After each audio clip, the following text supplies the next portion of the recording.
where you see the passing of time. The crowds in St. Peter's Square are praying like mad for the Pope's light. Where moments refuse to die. This is a momentous hour in world history. This is the invasion of Hitler's Europe. And where victory lives on. Plenty of girls are being kissed by plenty of boys they don't know, and they do not care. You can love it, hate it, embrace it, or turn away. Lenin was shot to death late last night outside his apartment building. But it is a past we all share. Come on out here and give me a salute. Big Navy salute. This is where yesterday has a home, where we wonder what it was like back then. Go forward, knights, in safety. And not too long ago. His spirit must live on. It's where history has its place and where the past comes alive.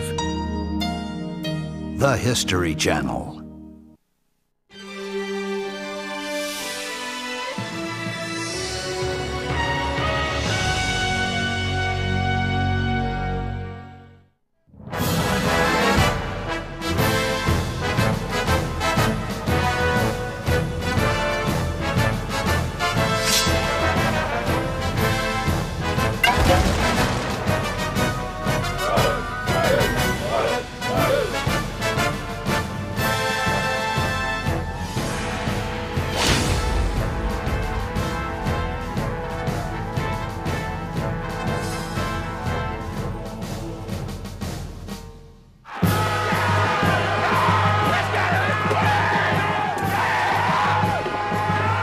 Guys like these have been making history since the beginning of time, banding together to do battle against a common enemy. For centuries, men have been leaving their homes and marching off to combat.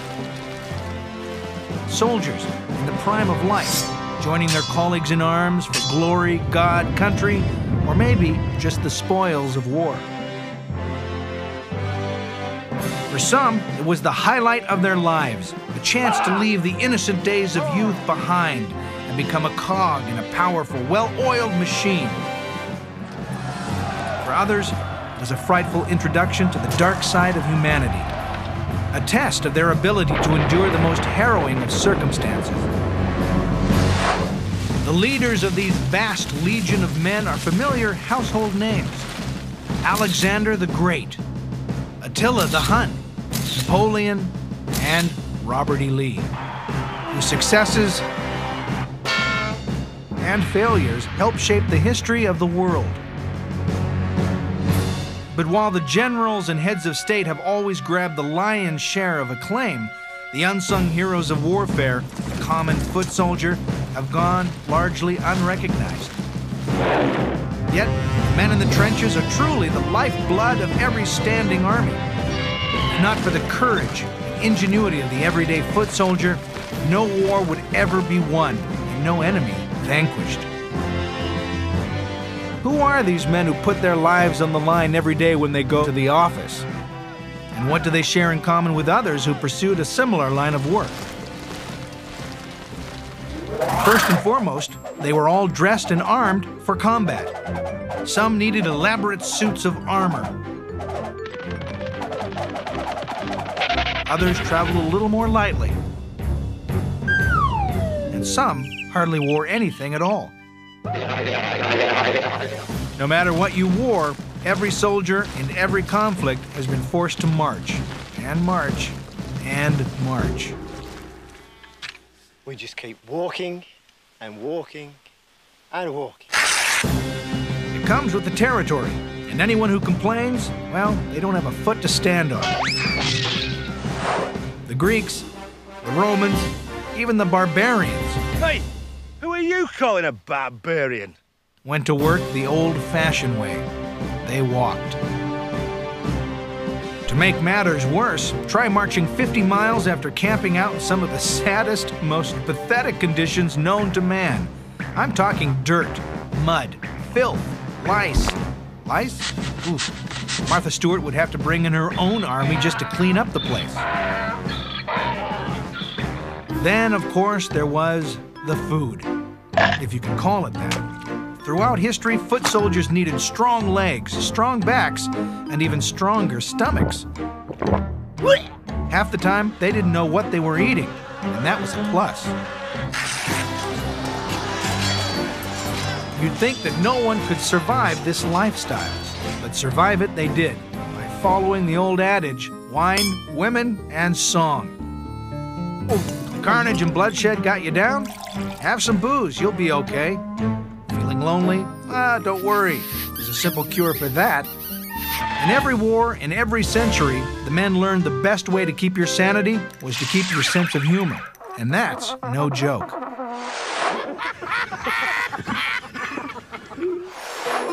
In ancient Rome, soldiers found solace in the orgiastic splendor of the glorious empire. And who could blame them? In the medieval age, men discovered that a roll in the tent with a local camp follower was a surefire remedy for everything that ailed you. Gambling also provided a welcome relief from the hazards of war, even if it meant betting on the dreaded head lice who'd become your constant bedfellows. What motivates a person to become a foot soldier? Why choose to make a career out of fighting wars, when wars are a good way to get yourself killed?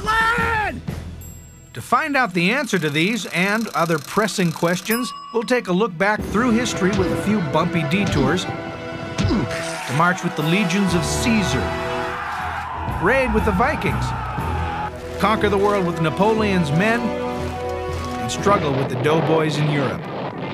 You'll even peer into the future and see the weapons of the next century. From the shadows of the pyramids to the battlefield at Gettysburg, to the beaches at Normandy. One thing has always remained the same: the foot soldier. Johnny Reb, Billy Yank, G.I. Joe, fighting with dagger, sword, gun, or anything they could get their hands on. It is on the soldier's back that battles are won and victories achieved.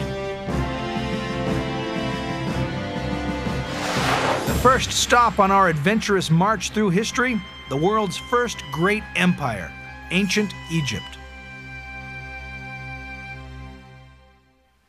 3,500 years ago, the place to be was ancient Egypt. Of course, it wasn't ancient then, it was modern day. But as a foot soldier, you would look something like this, and you'd be fighting under the blistering rays of the sun without a drop of sunscreen. Now, if you fought bravely, there were rewards at the end of the day, like this bag of booty, or perhaps a slave or two. You might even get your own piece of land where you could build your dream house, a nice, comfortable tent. The Egyptians were the first of the ancient peoples to build a truly impressive civilization. We all know about the pyramids, sphinx, and mummies, but these folks were also artists, engineers, and warriors.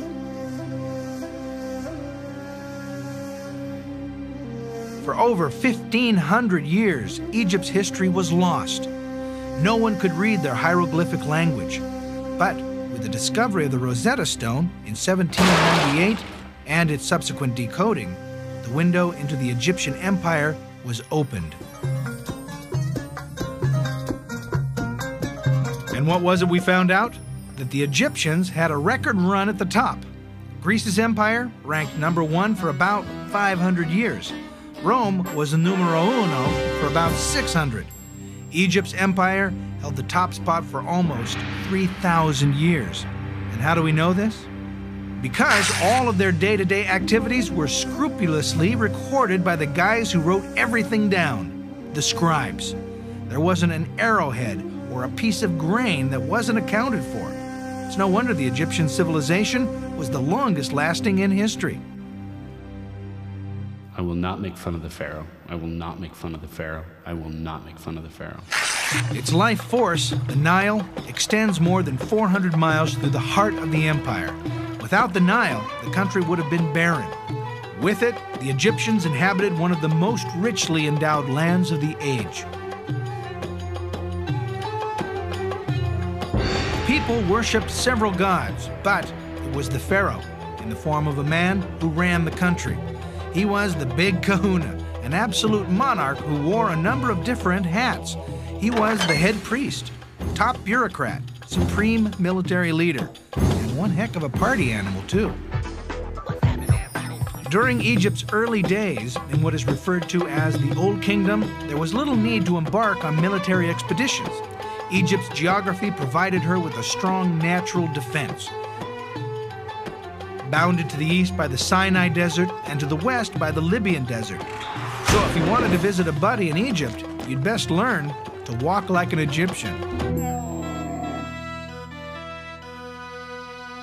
Surrounded by an ocean of sand, the Egyptians lived isolated and secure, and had plenty of time for work projects like cleaning out the garage, waxing the chariot, or putting up the pyramids. At Giza, 25 million tons of quarried limestone was transformed into 3 man-made mountains in just over a century. And right next door, they built the Sphinx, a giant half-man, half-lion who, in 3,000 years, has yet to crack a smile.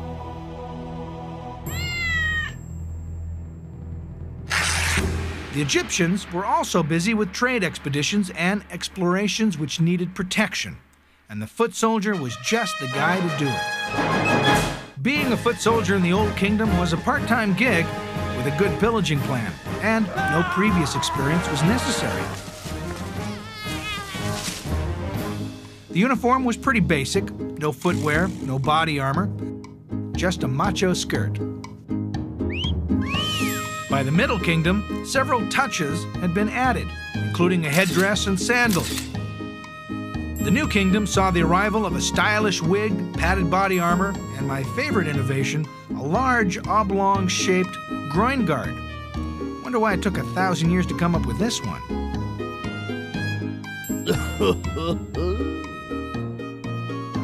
It was during the Middle Kingdom, approximately 2040 to 1640 BC, that Egypt embarked on a program of military expansion into Nubia, now modern-day Sudan, which was rich with resources.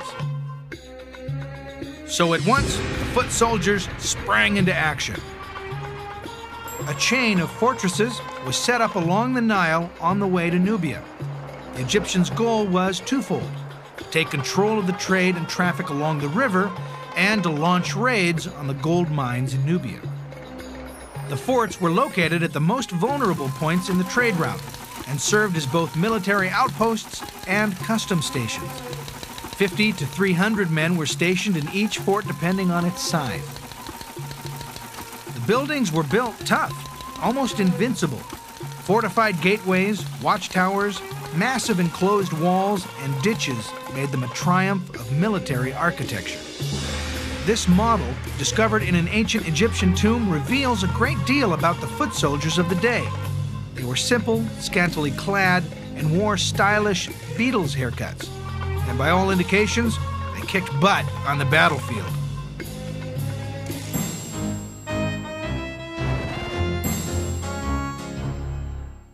In a similar tomb, a model of their arch-enemies, Nubian archers, was discovered. Evidently, by 2700 BC, the Egyptians had not only defeated the Nubians, but had recruited them to reinforce the local troops. Nubians were very famous for their capability and techniques in shooting. This must have been the reason why the Egyptians tried at a very early stage to include Nubians in their army, because they were excellent shooters. Although the Nubians were highly regarded as skilled warriors, the Egyptians didn't think too highly of them. The icon of the Nubian, as the defeated enemy, never lost its popularity as a symbol of Egyptian success. Even after the Nubian rulers inherited the Egyptian pharaoh's throne in the 7th century BC, the traditional motifs of the defeated Nubian were still depicted in the royal regalia.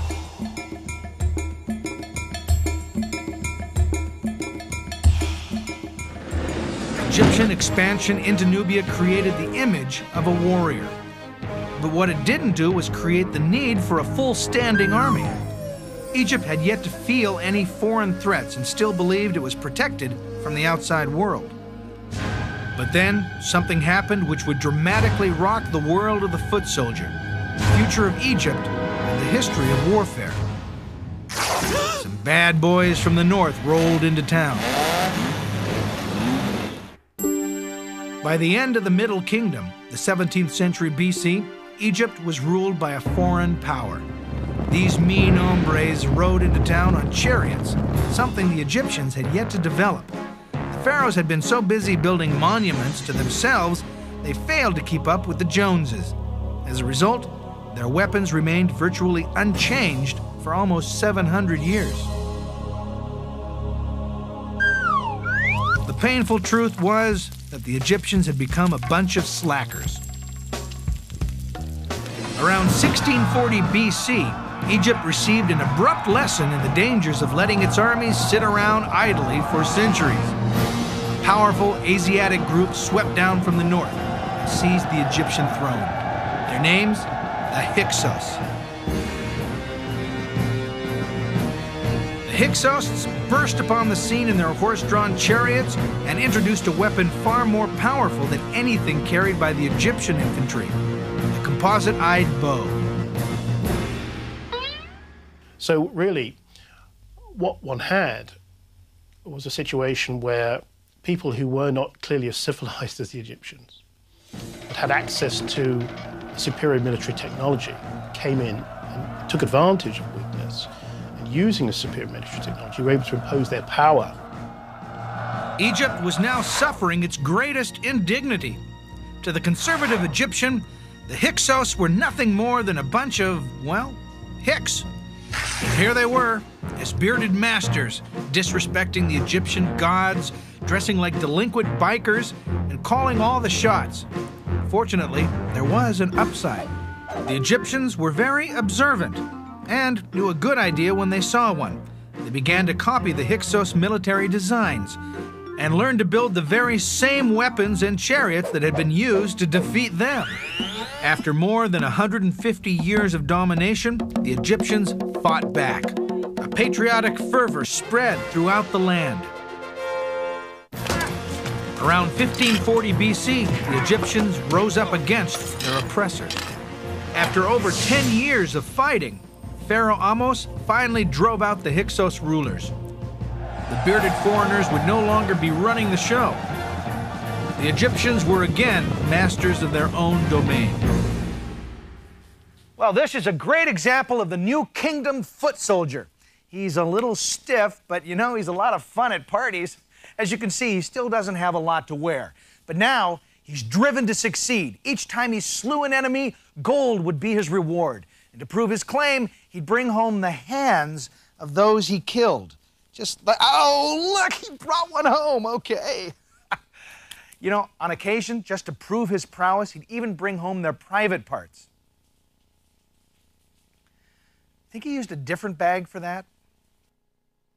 The hands were collected and placed in a hand basket, no pun intended, and then counted by the scribes. Now, if they weren't good at arithmetic, no problem. They had plenty of fingers to count with. Ahmose's victory over the Hyksos launched Egypt into a new kingdom, which lasted almost 500 years, from 1550 BC to 1070 BC.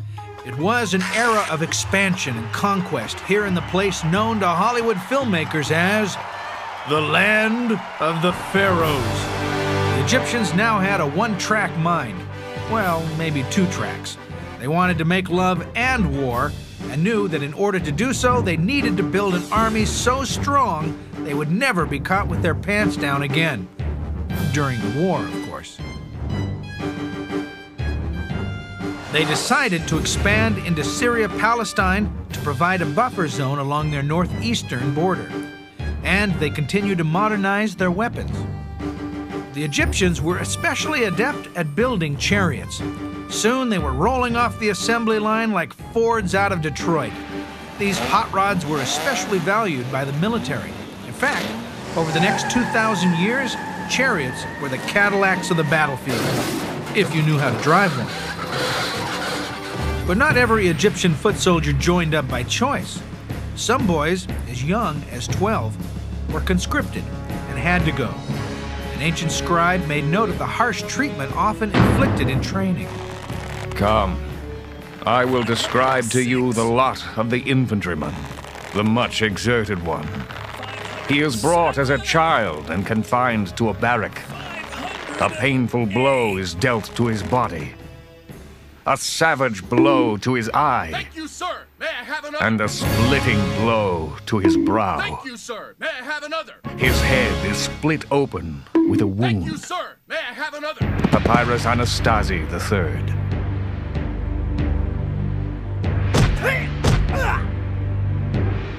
There is a distinct sense that compared with, say, the Assyrians or the Babylonians, the Egyptians were in general a rather more peace-loving, pacifist kind of population. So we can tell from accounts of the training of these conscripted soldiers that to a large extent they were having to be molded into an aggressive fighting force. Despite the hardships of a soldier's life abroad, it must have been exciting for Egyptians to go out on the campaign. They got to travel and see the world. But try not to get yourself killed on the road. According to religious belief, every Egyptian needed to be buried in his homeland in order to experience an afterlife.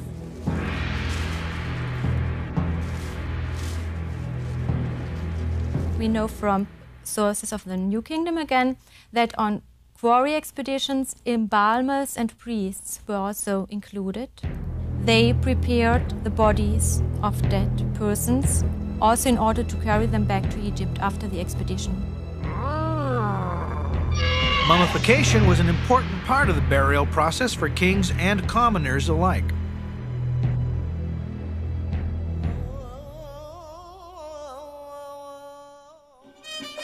Died in the desert?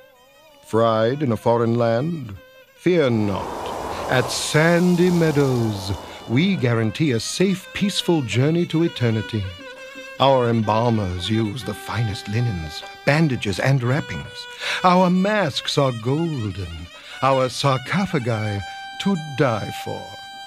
Death can be such a difficult time. Why leave immortality to chance? At Sandy Meadows, your future is in our hands. Call now, and we'll mummify your favorite pet for free. Certainly no self-respecting foot soldier was eager to end up as a mummy. To protect himself, he used an assortment of weapons, including a spear, a little axe, a shield, and a big axe. For the poor, uneducated Egyptian foot soldier, the new and improved professional army provided an opportunity to move up in life. The average length of service in the Egyptian army seems to have been as high as 20 years. Suggests that many individuals might have spent their entire life in the Egyptian army. By this time, there was a complete military hierarchy. At the lowest rung was the foot soldier. Middle command included squad leaders, platoon leaders, and commanders. At the top of this pyramid stood the big guy, the pharaoh. All told, the Egyptian army numbered more than 10,000 men. Egypt was now ready to go into battle and pursue its imperial dreams, and it had its leader to do that, Thutmose III. Thutmose III was the triumphant pharaoh who set the Egyptian empire on a firm foundation for almost a century. He's considered the Napoleon of ancient Egypt, short in stature with a taste for conquering others. Thutmose was the consummate leader. Under his guidance, the army prospered. He was personally responsible for most of the reforms that allowed the military to achieve such great success. By the time, certainly, of Thutmose III, there is a professional corps in the army of long-term serving soldiers. Now, by that time, the army had emerged as a means whereby even quite lowly born young men could enter the army and make a career for themselves. For 20 years, Thutmose led his men into Asia almost every year. His first military objective was Megiddo, a rich and powerful city-state of the Mitanni Kingdom. The battle at Megiddo was the earliest in human history of which a detailed account exists. In the spring of 1468 BC, Thutmose III told the boys, "Pack your lunches, we're going for a little hike." he lied. Yes, he lied. Stop complaining and keep walking. They were on their way to Megiddo, some 150 miles away. 9 days later, Thutmose and his forces reached their base in Gaza, having covered some 15 miles a day through the Sinai. 15 miles a day, fully loaded in the scalding desert. No compass, no water-resistant hiking boots, no sport utility vehicle, and no global positioning satellite. Just a lot of schlepping. The relatively few sources that describe the life of a foot soldier make it sound pretty unpleasant, and one is given the impression that they have to carry most of their equipment with them, and they have to carry their rations with them, and that basically it's not very appetizing. Not appetizing? Ancient records reveal that bread and foul-tasting water were typically carried on such journeys. Sounds worse than airplane food to me. If the soldiers were lucky, cattle were brought along or seized from villagers along the way. We do know that, for example, the average calorie intake for a soldier in the sorts of temperatures we're talking about was in the region of about 3,500 calories per day. Whew, that sounds like a lot of calories to me. And we know they weren't eating ice cream sundaes, so where were these calories coming from? Models have been found in ancient tombs which show bread being made. Other models depict Egyptian party animals brewing an original, nutritious beer. Boy, could have used friends like these back in college. Probably nobody would like nowadays to drink Egyptian beer. It was made of bread soaked in water, and then they put certain ferments into it. It's alcoholic. But Egyptian beer must have been sweet and very nourishing. With their stomachs full and their heads buzzing, Thutmose and his men flexed their military muscles and sacked a handful of towns on their way to Megiddo. According to legend, as the army advanced, Thutmose sent some of his men to the town of Joppa, today a port city located in Israel. There, they came up with an ingenious plan to lay siege to the town. The soldiers during the reign of King Thutmose were smuggled into Joppa inside baskets like this. This is actually bigger than my first apartment in New York. Imagine trying to pick one of these up. Can you say hernia? These, my friend, are what's known as the picnic baskets from hell. As the story goes, 200 soldiers were smuggled into Joppa inside 200 baskets. Sound familiar? This was the Trojan horse, only with no Trojans and no horse. Just a bunch of clever Egyptians who managed to conquer the town. There were 3 possible routes into Megiddo. Thutmose outsmarted the enemy by taking the least likely path, a narrow pass just 30 feet at its widest. They had to go single file, horse behind horse, with the chariots carried on the shoulders of the foot soldiers. They set up camp and tried to get a good night's sleep, knowing the following morning they would go into battle. Bright-eyed and bushy-tailed, the Egyptian army marched in full uniform, horse plumes and flags held aloft, drums pounding out an intimidating war beat. What a sight! The chariots charged first, and the enemy panicked. They retreated into Megiddo's walled city, leaving behind their weapons, chariots, and horses. So far, so good for the foot soldiers, but with so many goodies lying about, they went booty crazy. Forgot their goal was to take control of the city. They lost momentum, and it took a 7-month siege before Megiddo fell. The attraction of the booty was just a little bit, probably too much for them. Clearly, it was immensely rich, because when Megiddo finally did fall, the actual booty taken from within the city was fairly substantial. So they went shopping for some very rich pickings, I think.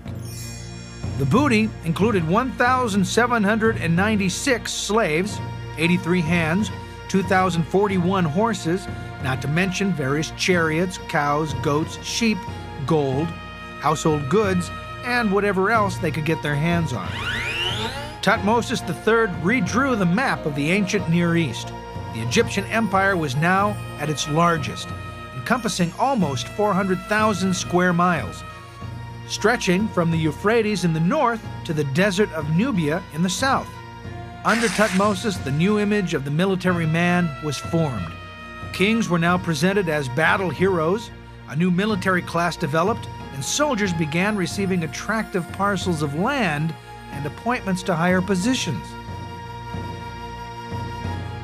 The empire was at its height of power and glory. International war brought wealth into Egypt. 200 years later, Thutmose's achievements spurred the ambitions of a young pharaoh, Ramses II. His ambition, success, and military genius would earn him the title Ramses the Great.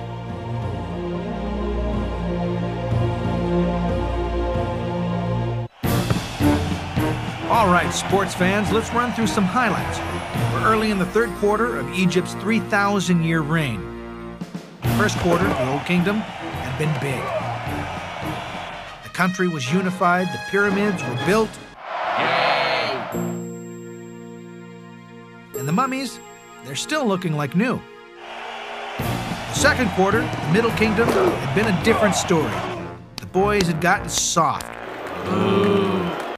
The opponents had done some damage, and the home team had lost its momentum. It was going to take a big second half to regain the lead. And Ramses II was just the guy to lead the charge. When Ramses II began his rule in 1290 BC, there was trouble. Egypt's aggressiveness and self-confidence was diminishing. Its golden age was coming to an end. Maybe it was the disruptive religious beliefs of a former pharaoh who'd wanted the people to worship one god instead of many. Maybe it was the incursions made by an outside power. Or maybe that relentless beating sun had just left the people burnt out. Ramses had a burning desire to restore his empire's borders. He called upon his loyal army and headed to the Syria-Palestine, this time to fight the advancing Hittites. The decided place for the battle was Kadesh, the bone of contention between the two empires. The bad guys, the Hittites, were from the land now known as Turkey. They moved southwest into Syria and Palestine. Ramses II called them women soldiers because of their long hair, which required a fair amount of attention. But don't get me wrong, their hair was fluff, but they were buff. The Hittites' three-man chariot was the Rolls-Royce of fighting machines. Sturdy and built to last, it came with a lifetime guarantee and carried 3 men, a shield bearer, a spearman, and a driver. The good guys, our beloved Egyptians, preferred a light 2-man vehicle bearing just a driver and a warrior. It came equipped with arrows and javelins for long-range fighting.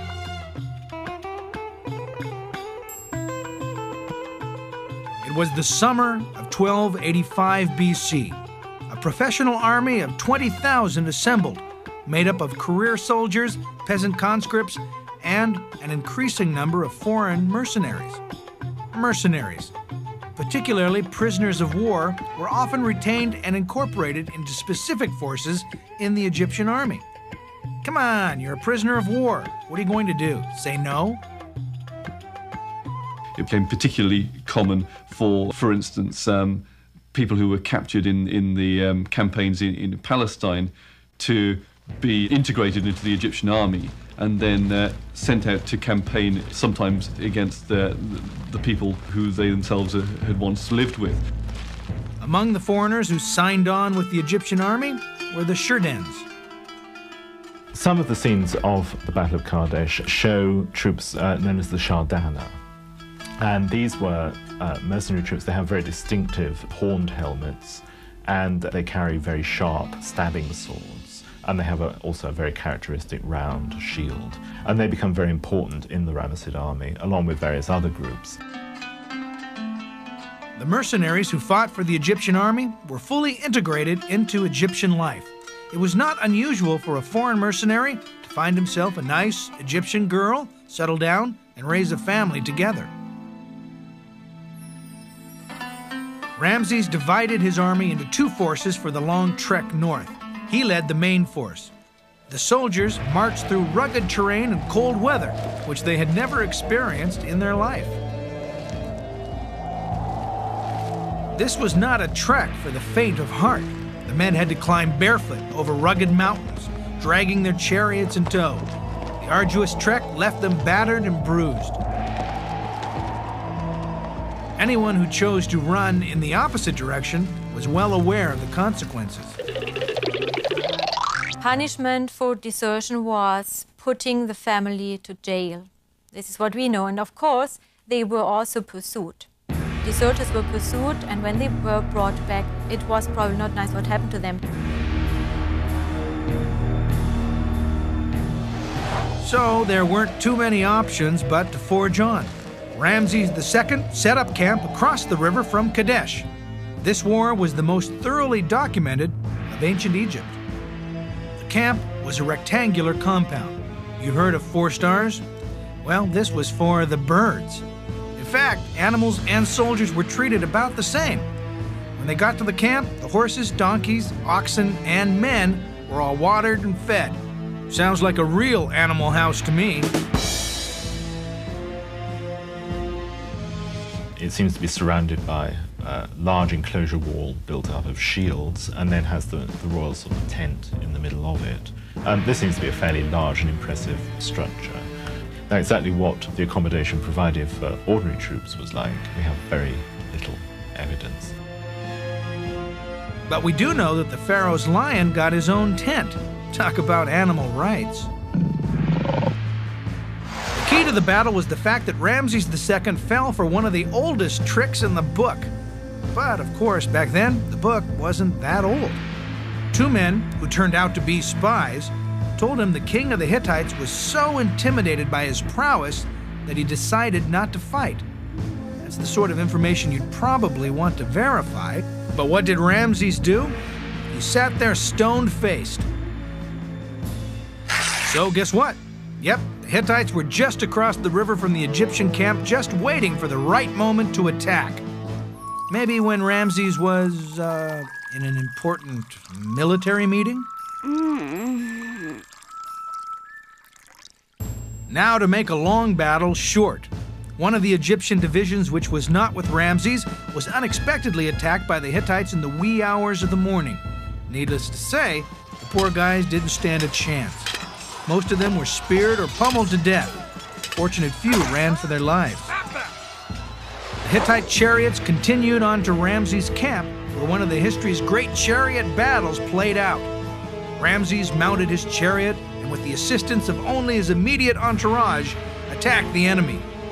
The Egyptians, with their peppy little 2-seaters, ran circles around the Hittites in their big, cumbersome luxury sedans. The Egyptians were able to play around just long enough for reinforcements to show up.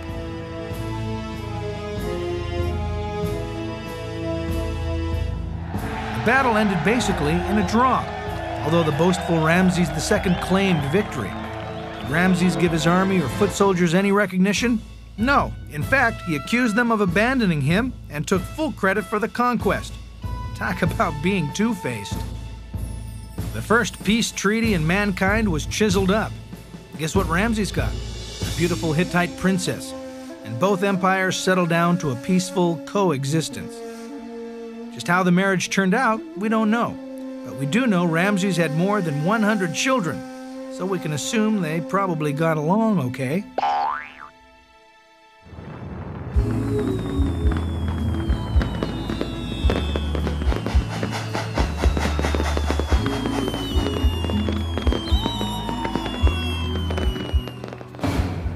Ramses' military and social success was matched only by his tremendous ego. He issued orders to scratch out the names of the previous pharaohs which adorned the temples and monuments throughout Egypt, and then replaced their names with his own. More buildings and statues were built to honor Ramses than any other pharaoh, including the temple of Abu Simbel, which stands over 65 feet high. Twice a year, the rising sun shines its rays through the sanctuary doors. down a long hallway, and onto the statues of Ramses seated with the gods. That, my friends, is one colossal ego. After Ramses II's death, Egypt entered a period of slow but steady decline. With its army and its power disintegrating, she would be called to fight another major battle, this time on land and at sea.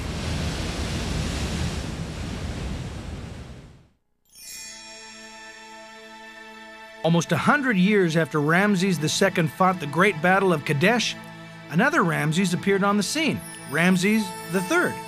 Able and energetic, he turned out to be the last of the warrior pharaohs. But under his rule, the Egyptian empire began to disintegrate.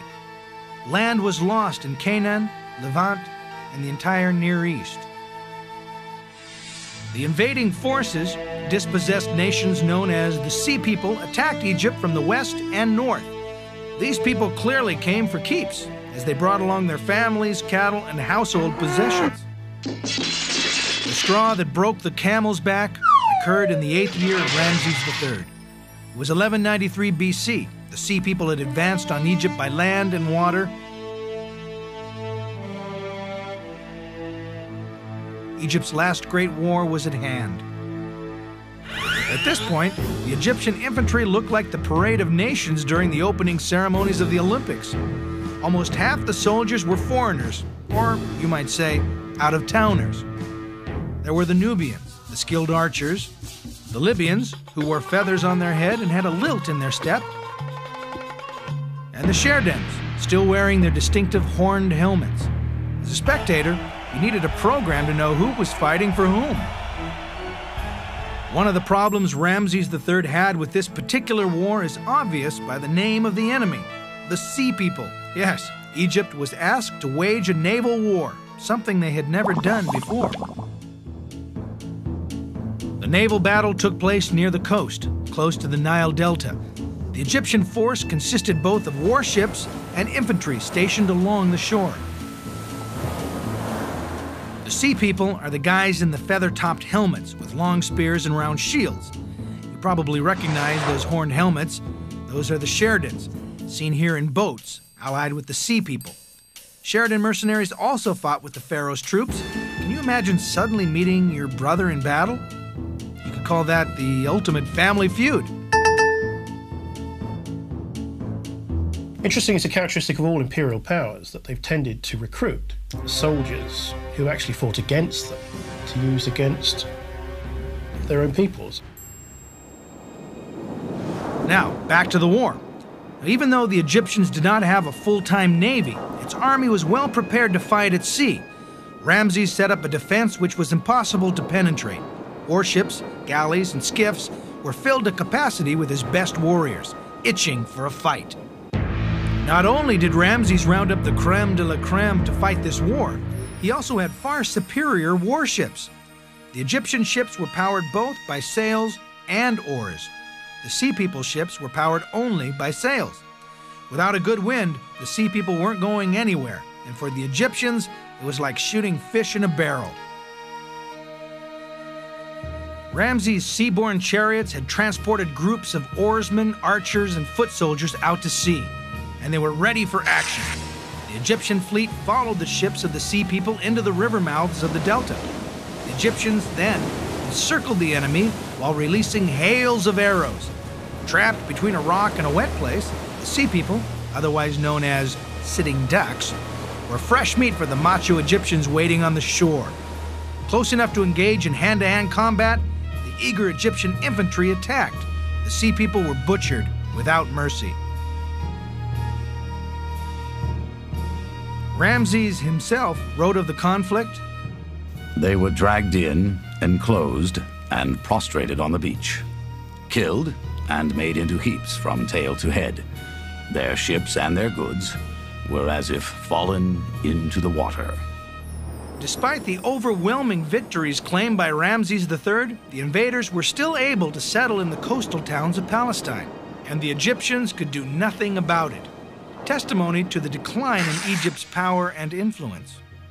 A fiction was maintained that Egyptian power still extended to Palestine. In reality, Egypt had lost its empire in Canaan and Syria and had withdrawn to the borders of the kingdom.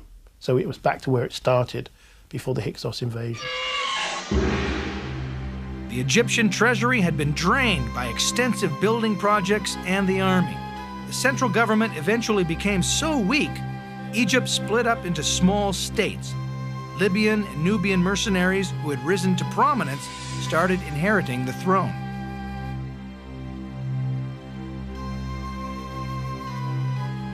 About 700 BC, Ethiopian invaders entered Egypt.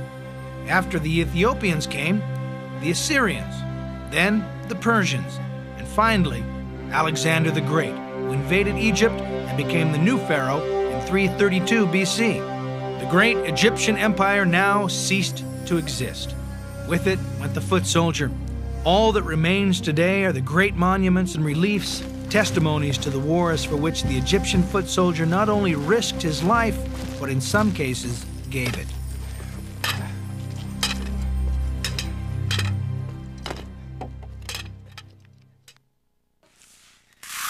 Oh boy, well, more than 2,500 years have passed since the Egyptian army first marched through the sandy deserts of the Middle East. But the lessons of that day are now as relevant as ever. A military force must be organized, well-equipped, and capable of changing with the times. And even if you don't have CNN breathing down your neck, you still have to win your war. The main component, the foot soldier, must be skilled, disciplined, and move quicker than this big fella. For it was the brave, unwavering Egyptian foot soldiers who provided the pharaohs with the means to build an empire.